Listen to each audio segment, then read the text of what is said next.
Okay. Nice and slow. 1, 2, 3, 4.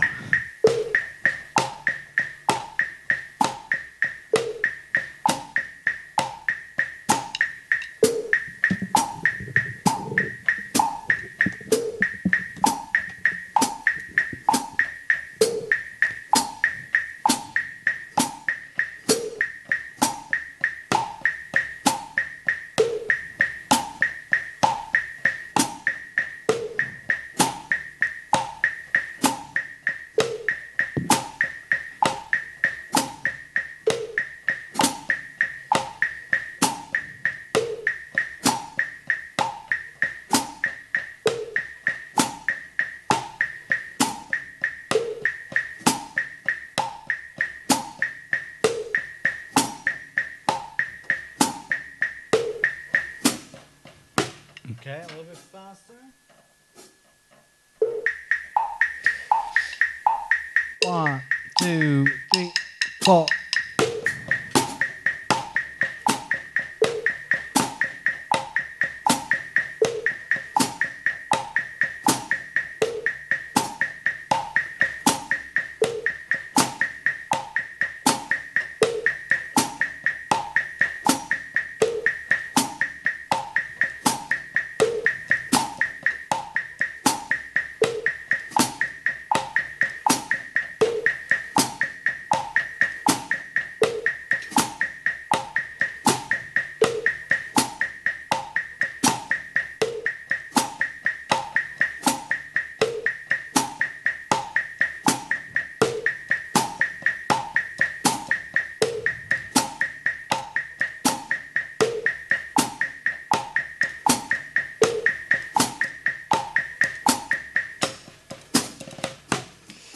And a little bit faster.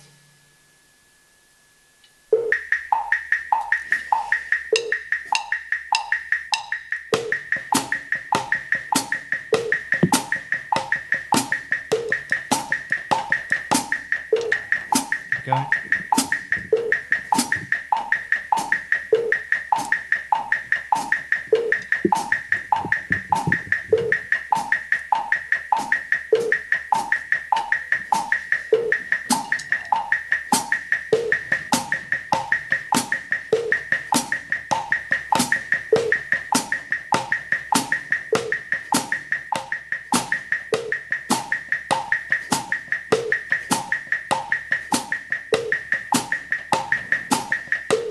Let's try to play those accents with the molar motion.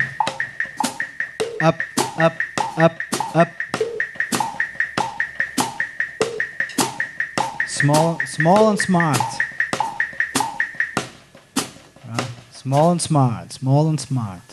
Right? It becomes big, it slows you down.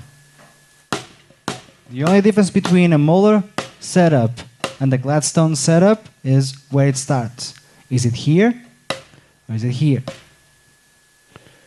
This is a Gladstone setup. Tip first, up, down, right? If you think of where the string is attached, right? Is it to the tip or is it to the back of the stick? Gladstone, Billy Gladstone believed that the setup should be from the tip. Molar came around and said, no, I think it should be from the back. Right? So imagine where that string is, right? Is it here or here?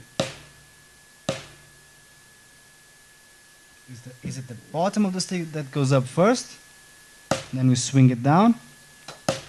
Or is it the tip, and then we swing it down? That's the difference, right? The molar, of course, as you guys know, in my opinion, generates a lot more energy for a lot less work. It's physics, right? That whipping motion generates a lot of output, right? Because the way it moves in that, curve-like fashion.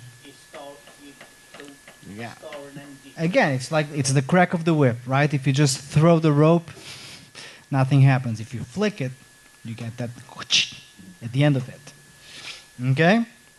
So let's do a couple of motion oriented exercises. We'll use some of the principles of the matrix of motion that you guys already know. First one, clockwise, all in eighth note triplets. Okay, we'll go clockwise because we only have 3 drums: snare, high tom, and floor tom. We'll play the floor tom twice for 2 beats. So we've got 1 and the 2 and the 3 and the 4 and the 1 and the 2 and the 3 and the 4 and the. Right? We'll play that as singles.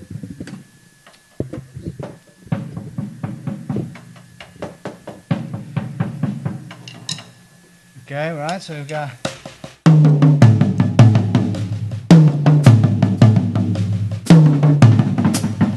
Alright. Here we go. Nice and slow first.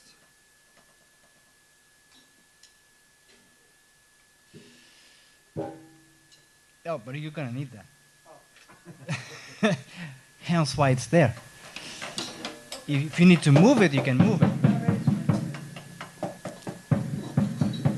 But if you need to move it, you can move it. Yeah, that's going to be a problem. So we're going to have to move that. All right, so.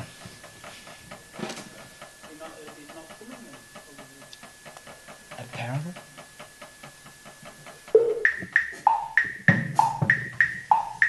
One, two, three, four.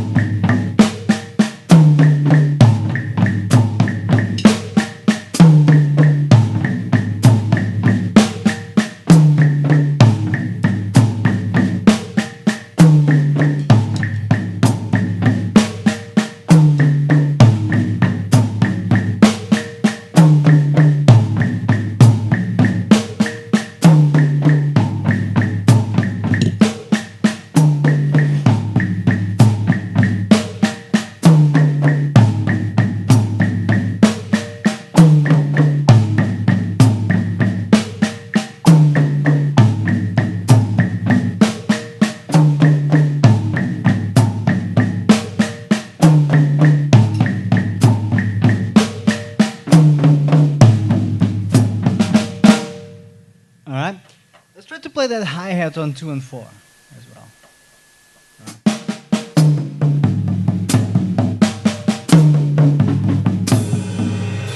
Alright.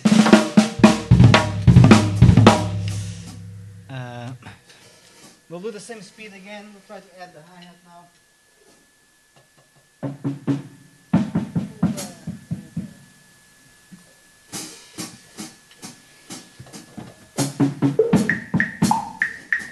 Alright, so 1 and the 2 and the 3 and the 4 and the 1 and the 2 and the 3 and the 4 and the 1 and the 2 and the 3 and the 4 and the 1 and the 2 and the 3 and the 4 and the 2 and the 3 and the 4 and the 1 and the 2 and the 3 and the 4 and the 1 and the 2 and the 3 and the 4 and the 1 and the 2 and the 3 and the 4 and the 1 and the 2 and the 4 and the 1 and the 2 and the 3 and the 4 and the 1 and the 2 and the 4 and the 1 and the 2 and the 3 and the 4 and the 1 and the 2 and the 3 and 4 and the 1 and the 2 and the 3 and the 4 and the 2 and the 3 and the 4 and the 1 and the 2 and the 3 and the 4 and the 1.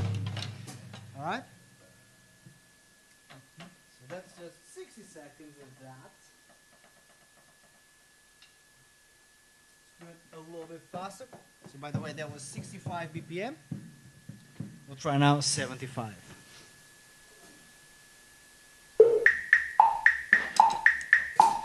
One and the 2 and the 3 and the 4 and the 1 and the 2 and the 3 and the 4 and the 1 and the 2 and the 3 and the 4 and the 1 and the 2 and the 3 and the 4 and the 1 and the 2 and the 4 and the 1 and the 2 and the 3 and the 4 and the 1 and the 2 and the 3 and the 4 and the 1 and the 2 and the 3 and the 4 and the 1 and the 2 and the 3 and the 4 and the 1 and the 2 3 and the 4 and the 1 and the the 2 and the 3 and the 4 and the 1 and the 2 and the 3 and the 4 and the 2 and the 3 and the 4 and the 1 and the 2 and the 3 and the 4 1 and the 2 and the 3 and the 4 and the 1 and the 2 and the 3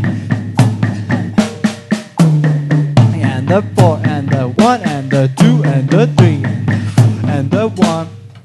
Okay? Now backwards, counterclockwise. We'll do the snare drum twice this time.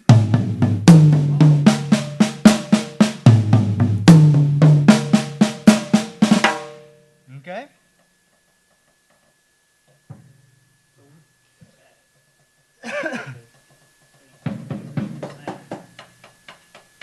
Yeah, sorry. So I'm following the matrix of motion logic. Clockwise, counterclockwise, and then we'll do a sort of a version of axis, and then lateral movements, and then vertical movements. We'll really set up the mind to understand how to move around the drum set in all possible directions. Okay, that's the most important thing when you know, tackling a new world of, in this case, drum fills.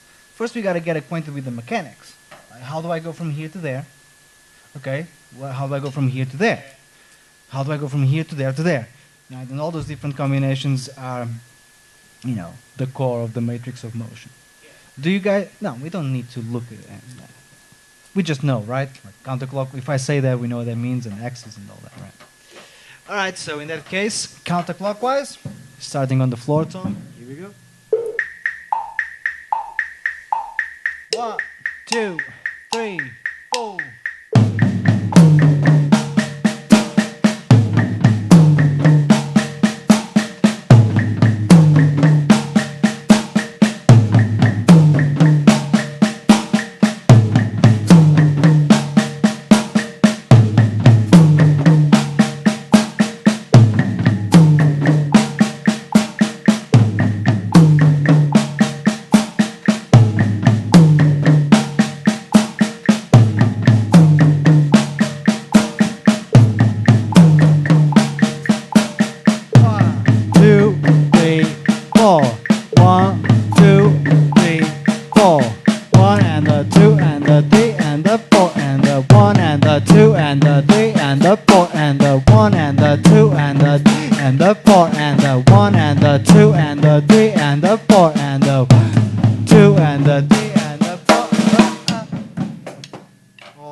Counterclockwise. Now the axis will do snare, right cymbal, high tone, floor tone.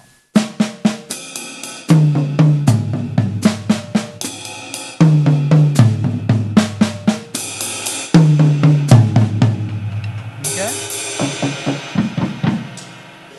Cool. And 1, 2, 3, and 4, and up.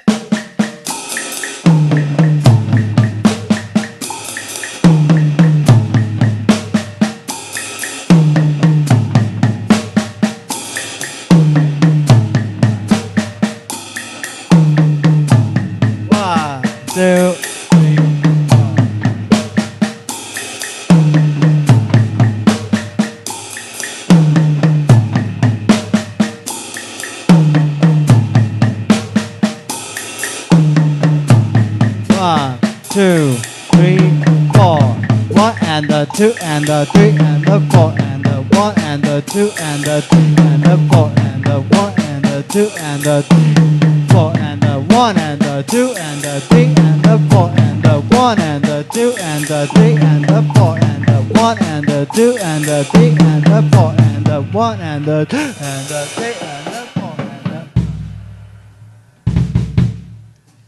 All right, lateral snare drum, floor tone.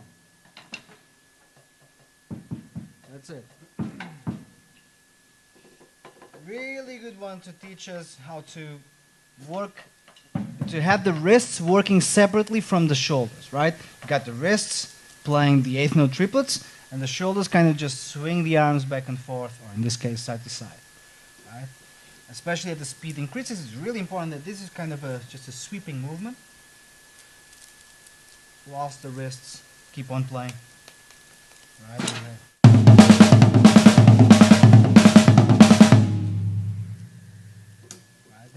times I do, right? And then I trust my wrist to keep on playing the eighth note triples.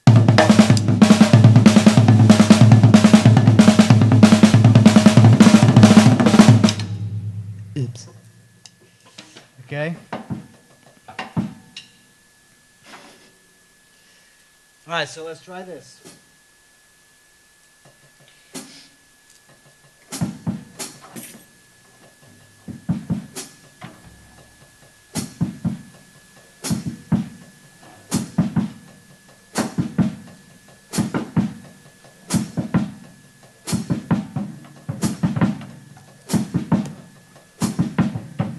Alrighty then, here we go.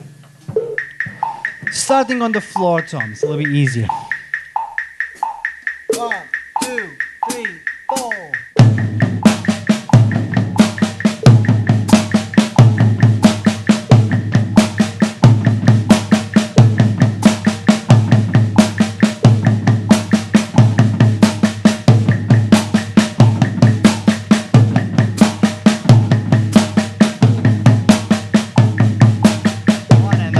And the 3 and the 4 and the 1 and the 2 and the 3 and the 4.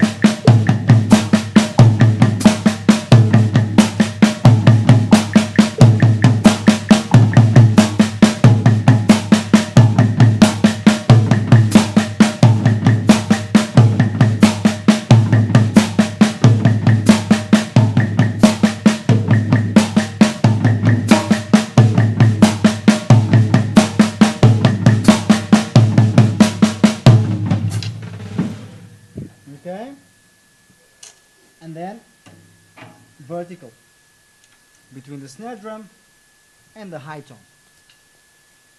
Okay.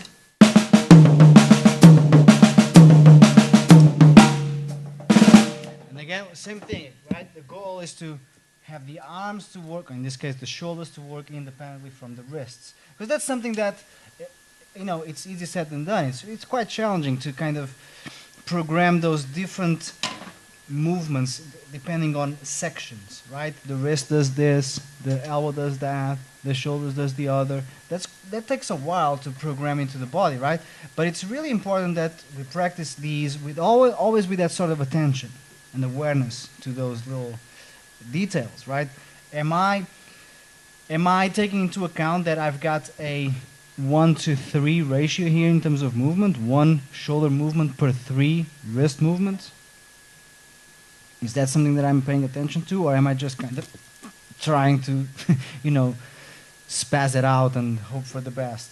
Because otherwise it becomes just I'm trying to just survive the exercise instead of learning from the exercise. The latter is definitely the mission that you want to embrace. I don't think that's what I've been struggling with, because I've been trying to fake the exercise rather than isolating and going, well, I don't need this. Yeah, and that's normal, man. That's normal, because we feel like... I know, but it just knocks your head, because you're going, oh, why can't I just stop swinging my arms back and forth like you're playing... It takes practicing very slowly. That's the thing. Yeah. Practicing it very slowly, because when it's really slow, like slow-mo kind of slow, you have nothing else to do but to pay attention. Because you're not playing music when you're playing it at 30 BPM. That doesn't sound like anything. It's just, it's really an exercise, and it feels like one, and it sounds like one, right? Da da ga ga ga ga ga. Right? You're not playing anything fun. So what's left? Well, you gotta focus then. You gotta focus on what you're doing, because there's nothing fun about it. So now you have 2 options. Either you don't do it, slow. You're just like, nah, this is boring. I'm gonna go back to 100, and then we go back to the same loop, right? Yeah. Or you go like, all right, this is super slow, so I've got plenty of time to watch what each note is, movement-wise, and then sound-wise as well. But let's just focus on the technique, right? If it's very slow, you got plenty of time to look at what the hand that is playing the note, and then you look at the next one. There's all that time in between notes that allows for a lot of attention to detail. And that's where it comes from, right? Like, I didn't practice these exercises. Even during these workshops, we do it too fast. I'm aware of that. It's too fast. But it has to be, because otherwise we just stay, we could easily do an hour of one thing. Sure, It's not supposed to be a practice session. It's a workshop. I'm here to demonstrate and present a bunch of different stuff. Ideally, my goal is always something between 5 and 10 exercises in 1 hour. That's a lot, right? That doesn't leave me a lot of. That's like roughly 5 minutes, roughly even 4 minutes per exercise. And that's already including a little bit of talking, just, okay, do this, experiment with that. But then we got to move, move, move. At home, we can't approach it the same way. At home is when you go like, all right, I've got all that information that Joe showed me today. Let's slow everything down. Right? And let's spend now the next month working on that hour. Right? So then you get to spread it out and slow it down and zoom in. Yeah. Because otherwise, I mean, it's too much. It's too much. It's too fast. It's too much information. Too quickly presented. It's too much of everything, right? So in practice, we have to be very careful with that, because then it becomes a survival exercise and not really a musical exercise. That's what I've been experiencing. I've been trying to survive it rather than going. Yeah, I get it. I get it. You know, I've done that. That's the thing, you see. I've been going like, really? Well, you know, I get it because I've done that. Yeah. You know, the whole like, I'm just gonna try to tick this box. Especially, look, when I used to take weekly drum lessons, which now unfortunately I should say, I don't have the time, but I still do one-offs every now and then, and I kind of do like periods of time where I do weekly and then I kind of stop. And again, at this point, like the concepts that I work on with teachers that I go and study from are so advanced that I take 3 months of lessons that I gotta pause it, because then I gotta work on it for a year. Right? So you gotta pause. You can't keep going. I mean, it gets to a point that it's like, this is really hardcore stuff. Pause. I'll see you again in a year. But when I used to take weekly lessons, when everything was more foundational and kind of just the basics of stuff, and I remember, like, my lesson was on a Monday, and I remember realizing on a Saturday, like, I didn't practice that much. So it becomes a race against the next lesson. Then you practice like a lot on a Sunday, but it's not enough, is it? Because you're trying to practice a lot on a Sunday, even if you do 3 hours of practice, because you wanna survive the next day. you wanna go into your lesson and kind of know what you're supposed to be playing, and then your teacher calls you out on it, as mine did all the time. Like, yeah, bit stiff, isn't it? And you're like, of course it is. My body didn't really accept this. I taught my brain. But my body is still like, huh? What? The thing we did yesterday, I already forgot it, right? Like it has that conflict, because the body needs time. It needs time, needs reinforcement, needs patience. And that comes with patience, because you got to take it slowly. But the body doesn't take anything fast. The body is dumb as hell, right? The communication brain-body is very slow, right? Until, of course, then you develop that, comfort and muscle memory and all that. But that comes with memory. If you're thinking in real time, at the same time as you're playing, forget about it. It's way too slow of a connection there. The only fast way, the only fast lane is called muscle memory. If it's in, okay, then it's a recalling process. You're pushing play. And then the more comfortable you are with the mechanics, the faster you can roll that tape. Because your body's never going to like tense up and kind of go into that little, what? Right? That question mark. And we all feel that. I feel that. You're playing something and then like question mark pops, right, on your head, and you freeze. Because your body doesn't like that. Your body doesn't like to not know what to do next. So it freezes. It stops you. It stops you. It goes like, no, what? And we stop. That's what we call a mistake, right? Mistakes when it comes to music have only two forms. You play the wrong thing, or you don't play at all. That's it. Right? And both come from the same, you know, root. You don't know what to do. Like, as simple as that. In that moment, it was too quick for you to recall it because it wasn't smooth enough, right? So the tape is still is playing, but it's playing kind of a little bit bouncy, right? It's skipping. Yeah. It's a bit like a CD or something. Yeah, or vinyl, right? Yeah. And then it glitches. Whoop, Yeah. whoop. Yeah. Or those cassette tapes, right? Yeah. I'll get tuned up. And then Take it out of there, like, it's just like tape all over the place.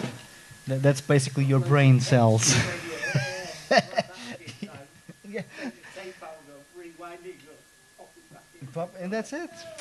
But you feel that, I feel that. I feel that. If I'm playing something that I can't play, you think, what do you think happens? That, all the time. If I'm trying to play something new, that is new for me, the only difference between, learning more advanced stuff is like, let me see, how do I put it? The only difference between learning advanced stuff and learning, let's say, intermediate stuff is that when learning advanced concepts, you have so much more foundation that, yes, it is quicker to get to the solution. You should be able to process it faster. You learn faster, but the sensations, those are the same. That feeling of like, not even the frustration. I'm not even talking about that. That sometimes as well. But those sensations of you're exploring the unknown, like so you're hyper aware and like you're not playing naturally. Everything kind of comes out a little bit jerky and tense, and you're trying to land that note. Everything becomes a lot more, physical, right? There's a lot more muscles involved, or at least so you are aware, right? You might actually. You might have to do with the fact that you are hyper-aware. You become more aware of your body working, which makes you more hyper-aware. Like it becomes that cycle of you're more and more aware of the issues, and that can be overwhelming. And you get tired more quickly. And whilst you could be playing something that you're okay with for an hour, no problem. But then 10 minutes of something that you're struggling with it's completely grueling and exhausting. And so it should be, by the way. Oh, right. And so it should be. You're working. Yeah, but it really does You know. crash the system. But you're working. It should feel like work. If it feels easy, you're not practicing. That's for sure. You're jamming. Like to call that practice is an insult to who practices. I can't see. You don't want to be too far when you let them crash the system. Yes, then there's that, right? How do you approach work? Yeah, not. Yeah, you also don't want to go into that state of like anxiety and all that, because then nothing happens. Nothing comes out of that. You're just already so overwhelmed by, it's too fast or something like that. So you're chasing the exercise. It just becomes an anxiety game, right?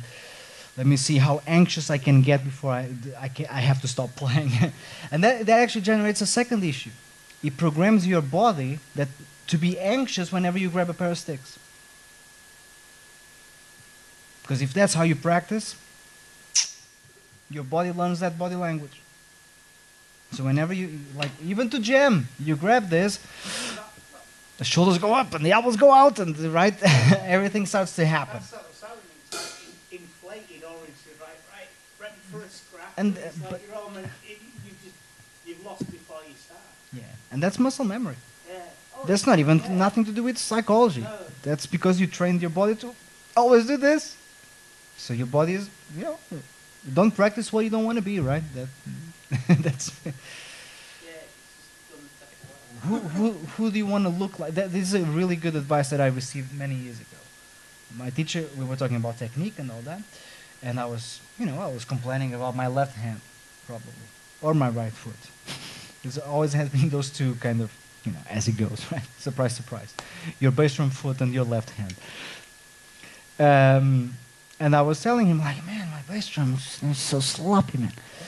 And he, we were talking about technique and how to develop it and whatnot. And at some point he goes like, who do you want to play like? who do you want to be? Who do you want to embody? Who do you want to emulate? When you're sitting behind the drum set, who's the drummer that you're trying to, somehow convey?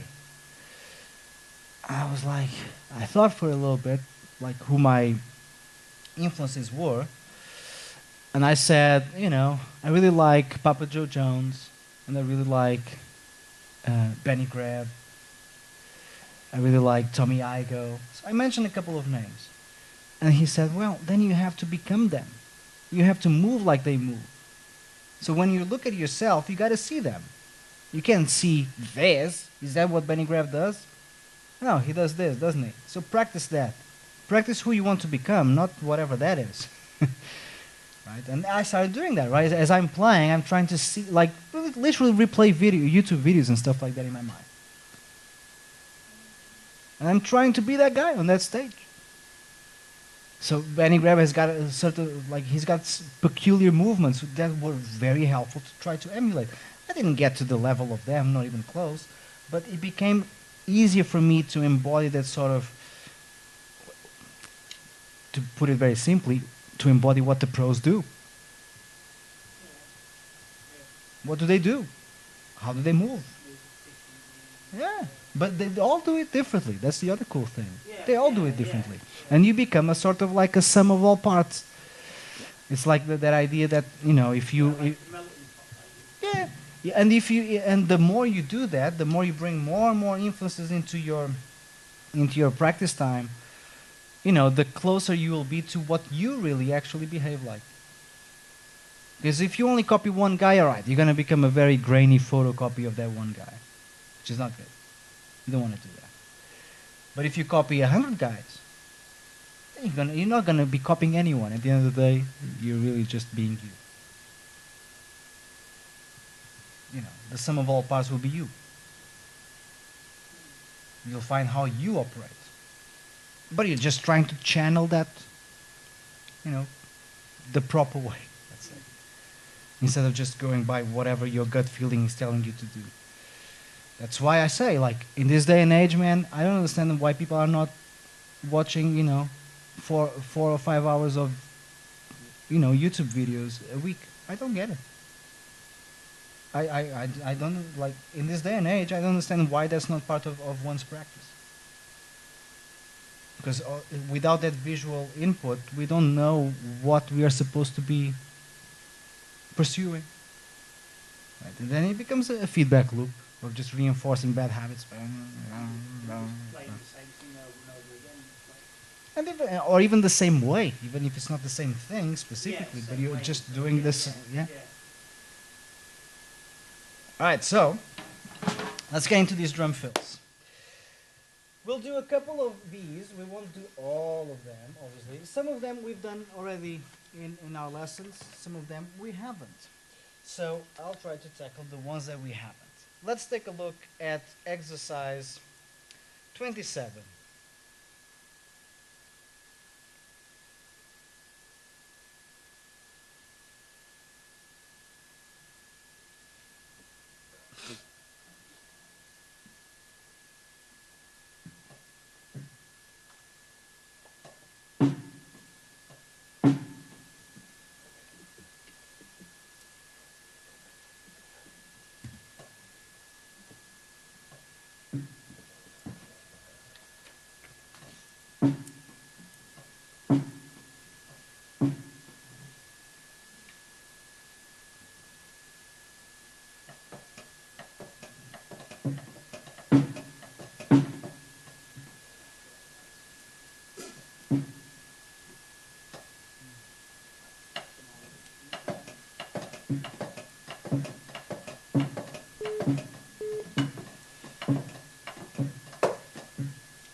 Let's tackle the orchestration first, and you don't need to worry about access.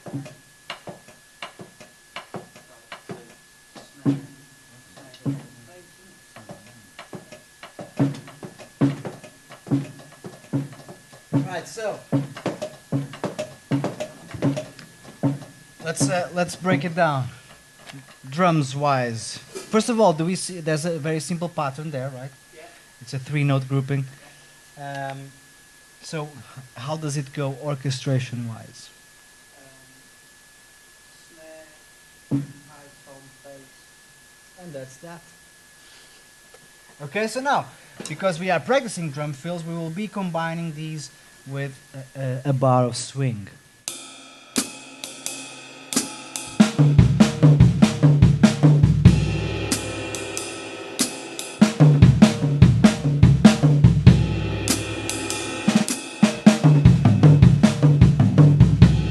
Right, multiple ways to then orchestrate this as well, but let's do it.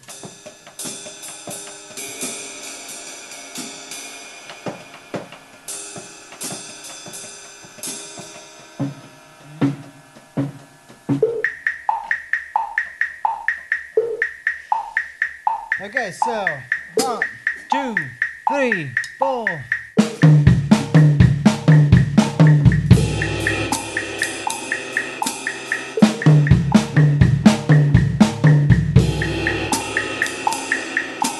One and a 2 and a 3 and a 4 and a 1, a 3, 4. 1 and a 2 and a 3 and a 4 and a 1.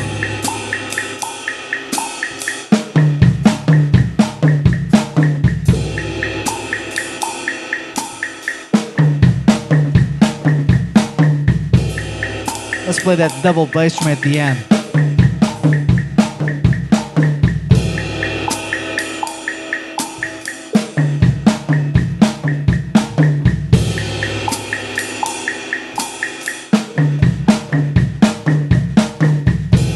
You're playing too many. Let me help you with that. One. No. Snare drums. So play that a little bit slower. See? Too many snares.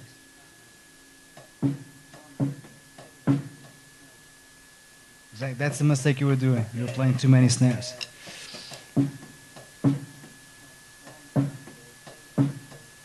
Uh, uh, uh, uh, uh, uh.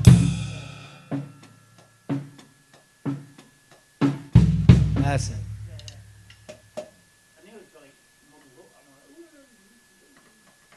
Okay, but that's it. Okay, we'll do it again. Same speed. 1, 2, 3, and fill.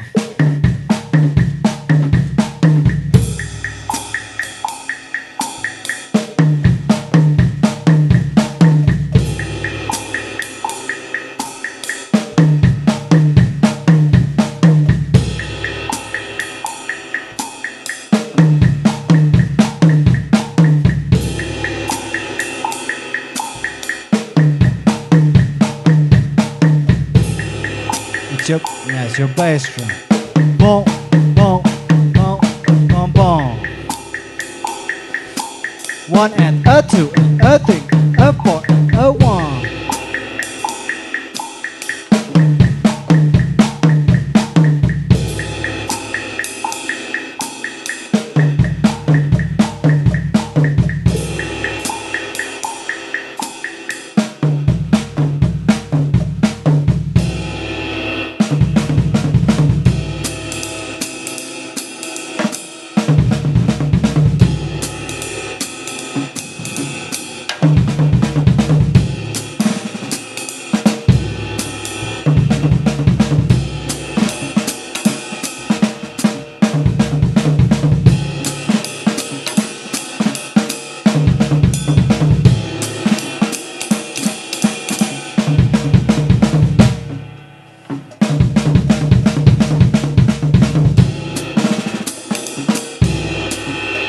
Okay?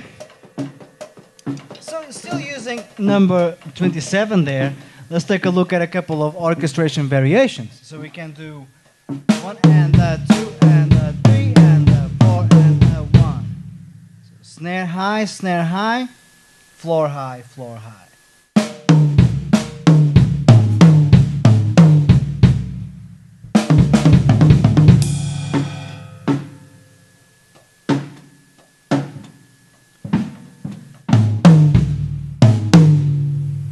second half is floor, high, bass.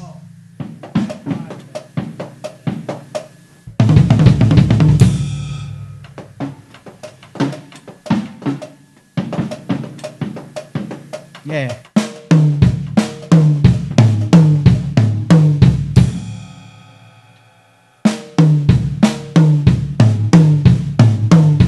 The only hand that moves is the right hand.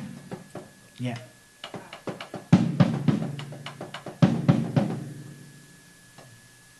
The left should be already up there.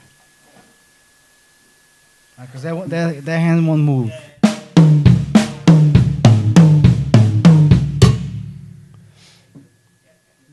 Try that before we do the click. Again.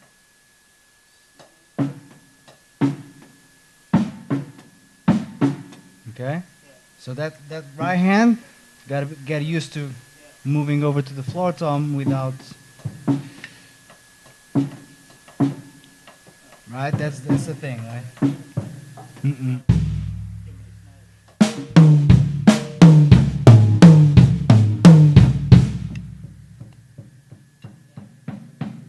Okay.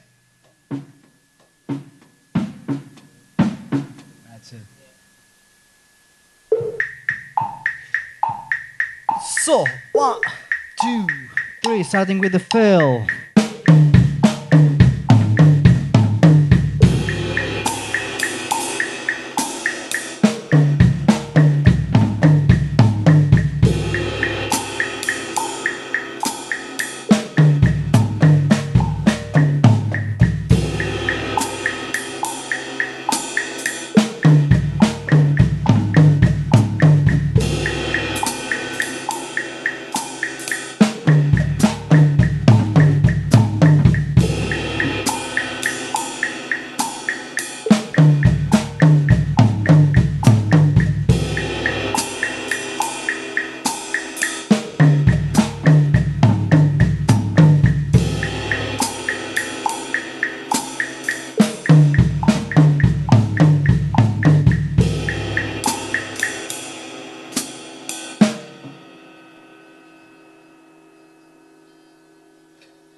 Oh, you mean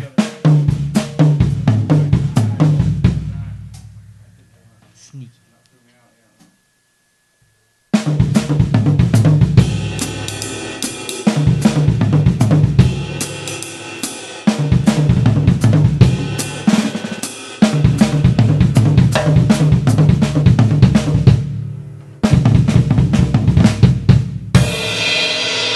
And this can also be used in the context of, rock or funk drumming.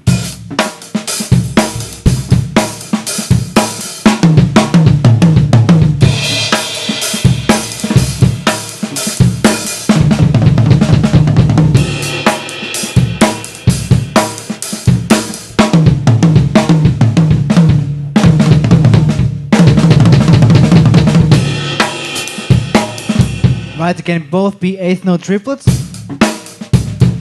1 and a 2 and a 3 and a 4 and a 1, or 16th note triplets.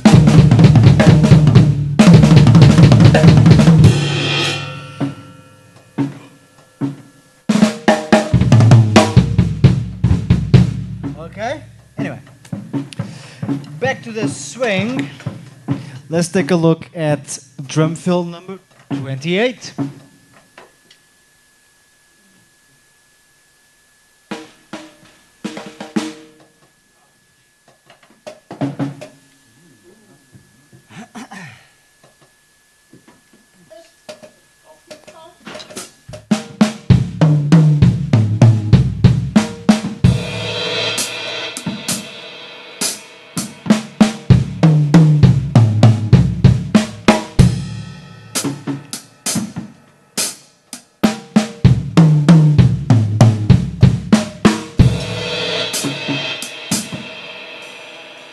That's it. Alright, so let's practice this nice and slow. 3. Okay, so starting with the fill. 2, 3, and the and the.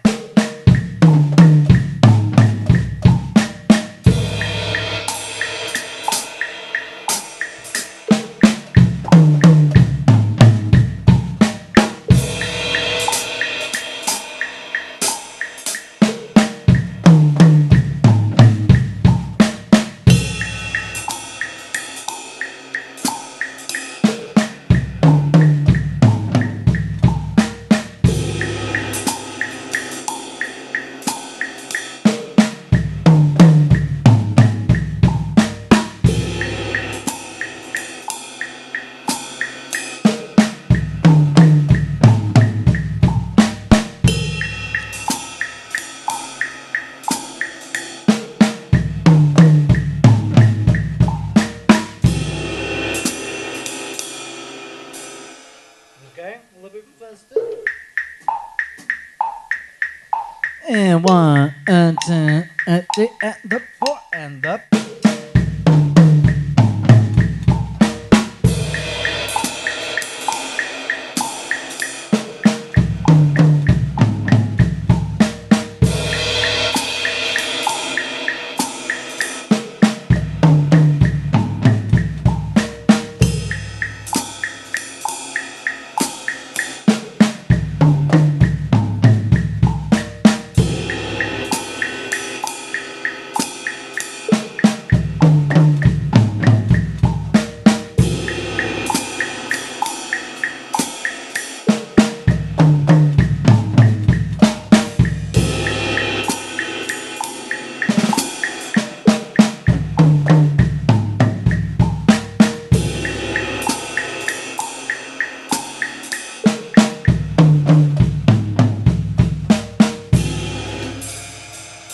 Yes, yes, yes.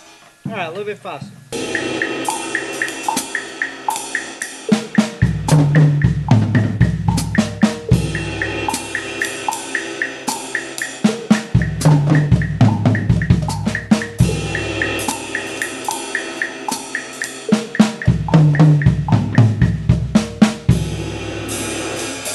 And there you go. Okay, by the way, just a quick practice tip. Once you get comfortable with a certain drum fill, then try to play 3 bars of swing, 1 bar of fill. That gives you more of a realistic context as to how these fills would be used. Okay, moving on. Number 30. Number 30. So nasty.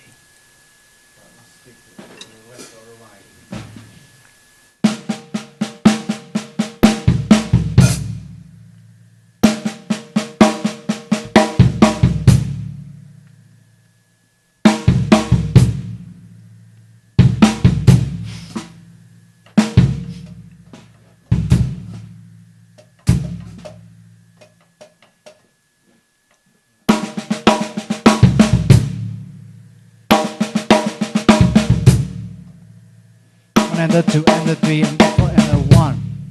1 and the 2 and the 3 and the 4 and the 1 and the 2 and the 3 and the 4 and the 1. It's a sneaky little fill.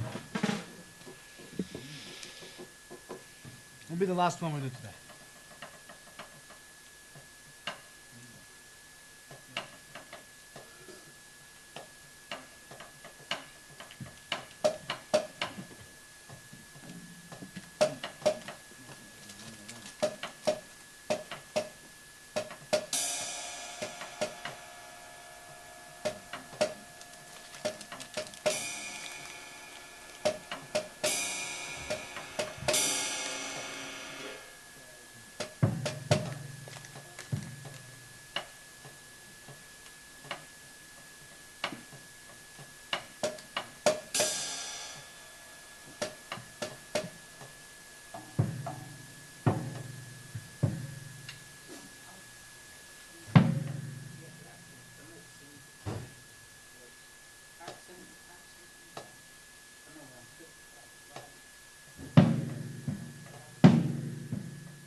this three. week. One, Yeah. two, three. Yeah, so it's like.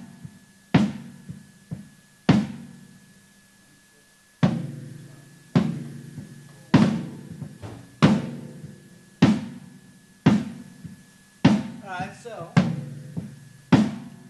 you had 5 minutes to practice.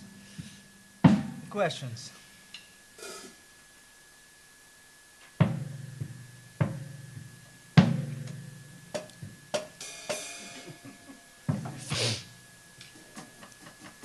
No, nothing?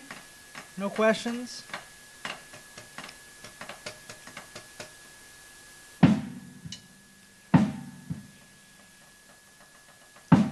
I would rather spend maybe a minute or two dissecting it. Because I can see the confusion. And confusion means you're going to freeze. Yeah. When push comes to shove and the speed kicks in, right? I turn on the click. All those question marks will be like mushrooms. Yeah. Pop, pop, pop, pop, pop. So, what sort of first of all, let's start with the basics, right? We're looking at eighth note triplets. That tells you something very important. It might sound like, all right, we know that, but it tells you how to count it. 1 and the 2 and the 3 and the 4 and the, very important. But of course, there is a bit of a not an issue, but a conflict there. Like, you know, yeah. Like a, An not an overlap, but I hear there's you. outward- Yeah, which is the accents, outward- right? Yeah. The So what is the accents are grouping? sing. What is the grouping that the accents are sort of, superimposing on top of the eighth note triplets? It's a very specific grouping of notes. 16th note. Okay, I'll take that. I would prefer to say a grouping of 4, Oh, but I hear you. that's where we're thinking doing the top. Right? The accents kind of imply this grouping of 4 notes, right? Yeah. It's an accent per every 4 notes, yeah.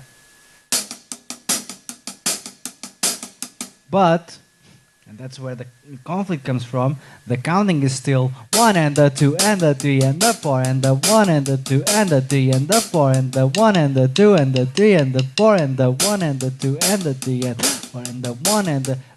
So, if I do this, 1 and the 2 and the 3 and the 4 and the 1, right? They sound like triplets. 1 and the 2 and the 3 and the 4 and the 1 and the 2 and the 3 and the 4 and the 1 and the 2. With the accents, we get that.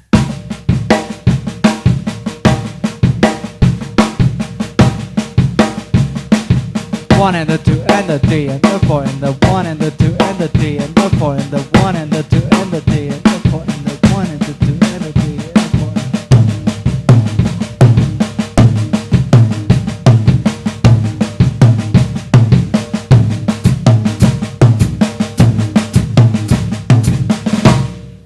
Which would be actually exercise number 23. 23.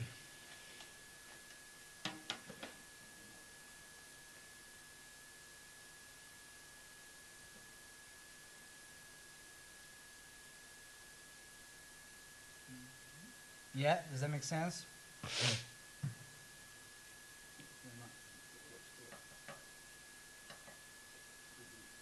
Yeah, well, it's a complete run of that idea of eighth note triplets, but with the accents kind of implying a grouping of 4. It's just a full bar of them. Yeah.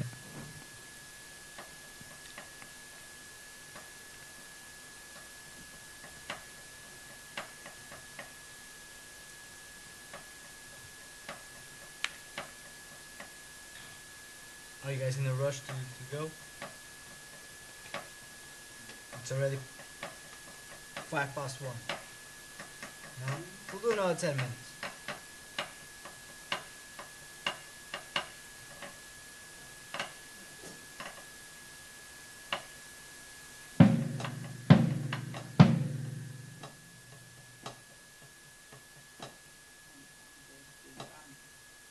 Yeah.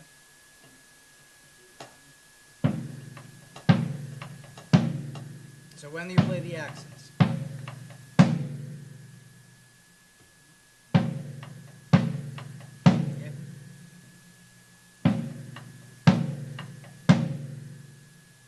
On the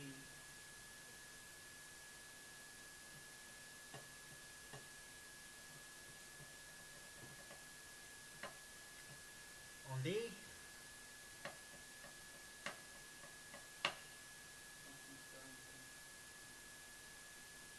So one accent on at the a time. right. No, but beats wise, beats wise. Oh, beats wise. Oh, sorry. Beat one, the under two, the out of three. That's that. That's all you need to know. Right? Then practice, practice, practice. So let's go back. Let's go back as in let's do exercise 23 instead of whatever number 30, right? Because the idea is the same. It's just that number 30 has a sort of resolution there at the end with the right. Number 30 beat 4 of number 30 is 4 and that's just a resolution to the other pattern, but the pattern is the same that you see on number 23. 1 and the 2 and the 3 and a 4 and the 1. Right?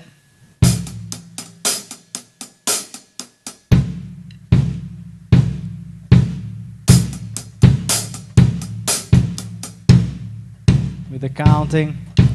1 and the 2 and the 3 and a 4 and the 1, 2, 3, 4. 1 and the 2 and the 3 and a 4 and the 1, 2, 3, 4. 1 and the 2 and the 3 and a 4 and the 1, 2, 3, 4. 1 and the 2 and the 3 and a 4 and the 1.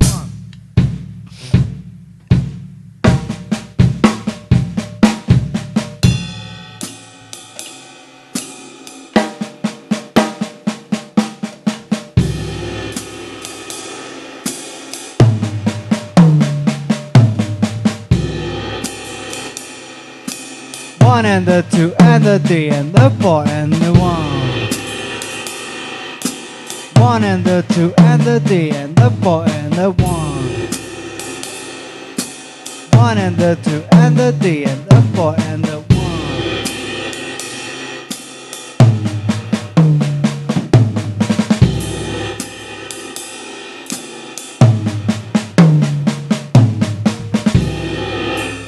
Okay, we'll do that with the metronome here. 1, 2, 3, 4.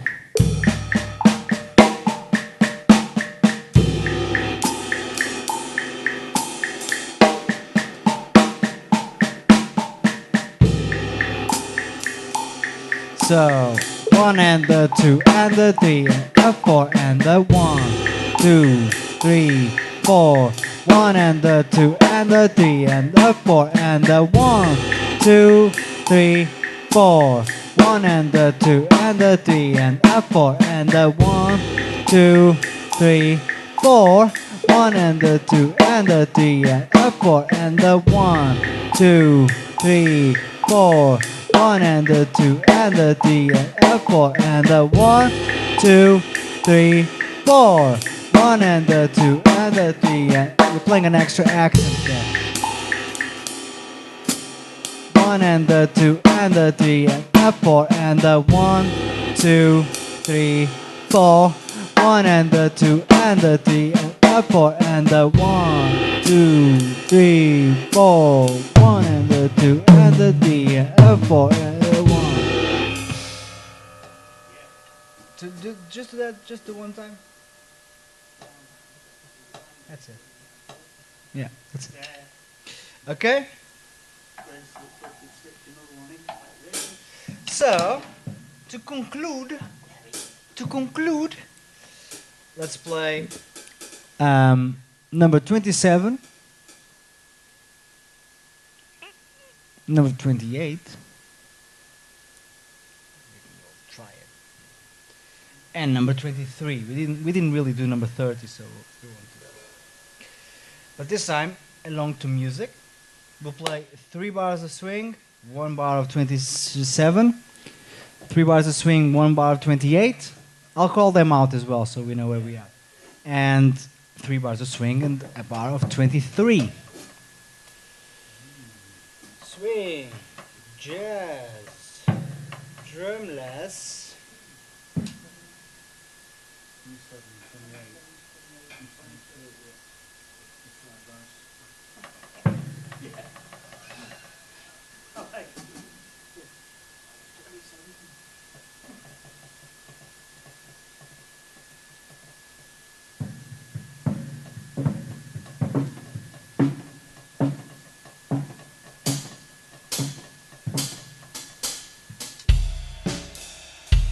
Ah, no. That's the opposite of what I want. I want just the music.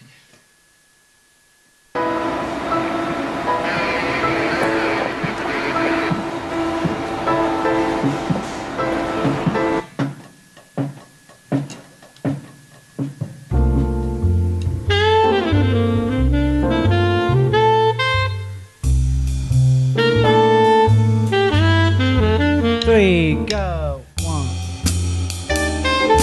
2, 3. Here we go, 27.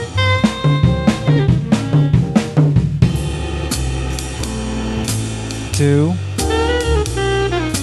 3, 28.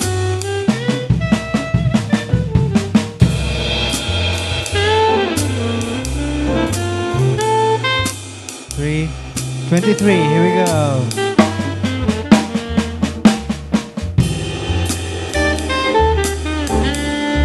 27. 1, 2, 3, 4.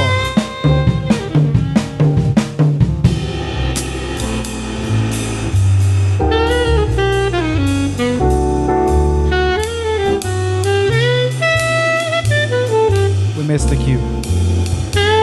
Right, 28 again. 3, 2, 3, go.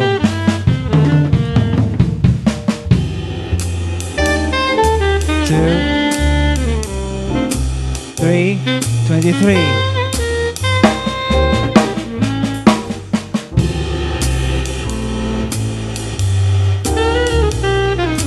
1, 2, 3, 27.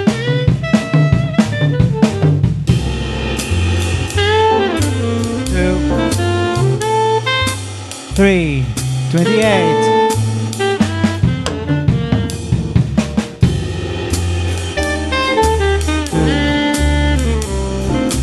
3, 2, 3, go.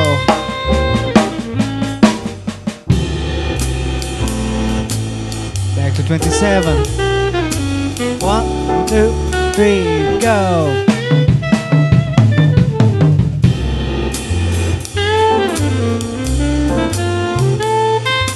1, 2, 3, go.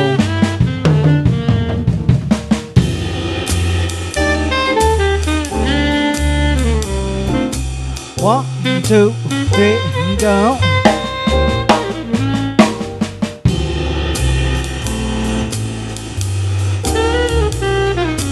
1, 2, 3, 4.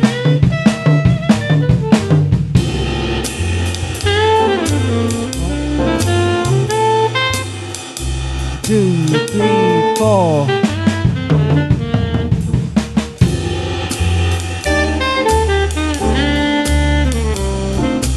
1, 2, 3, 4.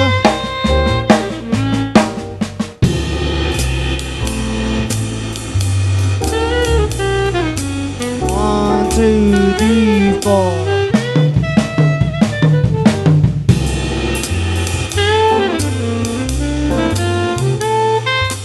1, 2, 3, 4.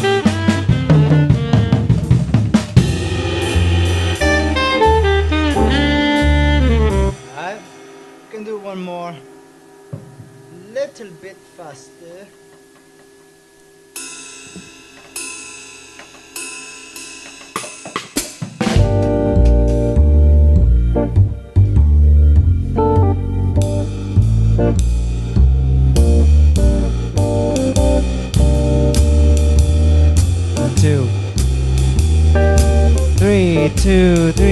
7.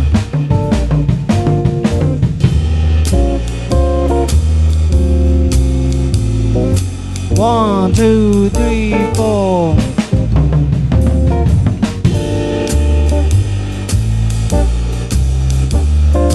One, two, three, four.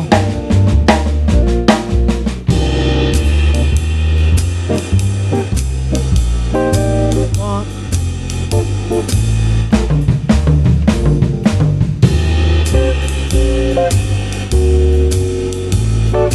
One, two, three, four. One and the two and the three and the four and the one.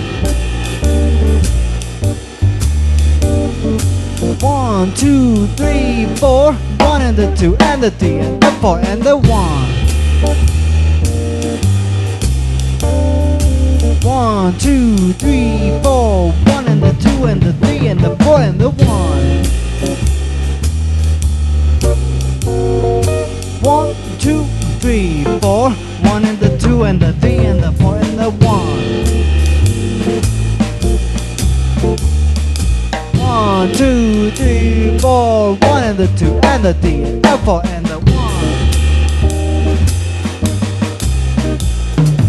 One, two, three, four. One and the two and the three and the four and the one. One, two, three, four. One and the two and the three and the four and the one. One, two, three, four. One and the two and the three and the four and the one.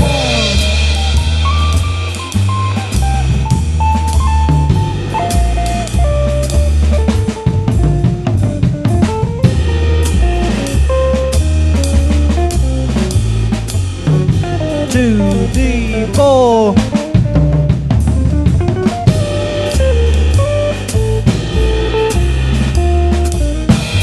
Two, three, four. One and the two and the three and the four and the one.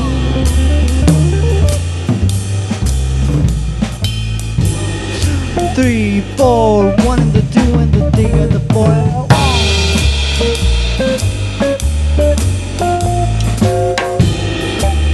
Here we go. One and the two and the three and the four and the one.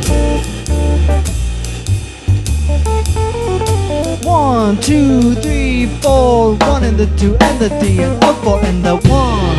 Alright. And that's that. That's jazz.